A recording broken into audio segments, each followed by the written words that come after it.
എന്തു പറ്റി? ഫോട്ടോ എടുത്തു കഴിഞ്ഞപ്പോ അവൻ വല്ല അബദ്ധവും കാണിച്ചോ? പേടിക്കണ്ട, ഞാൻ നിന്നെ ഉപദ്രവിക്കാനൊന്നും വന്നതല്ല, ചില കാര്യങ്ങൾ പറയാൻ വന്നതാ.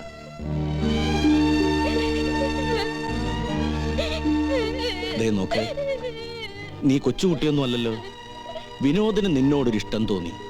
സത്യം പറഞ്ഞ ആർക്കും നിന്നോടൊരു ഇഷ്ടം തോന്നും. അത്രയ്ക്ക് മിടിക്കുക നീ.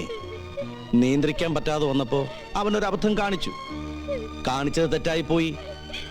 പക്ഷെ അതിന്റെ പേരിൽ നീ ഇനി വല്ല പ്രശ്നവും ഉണ്ടാക്കിയാൽ, പുറത്താരെങ്കിലും ഈ വിവരം അറിഞ്ഞാൽ, നീ നിന്റെ അമ്മയെ അനുജനുമൊക്കെ ജീവനോടെ കത്തിച്ചാമ്പലാവും.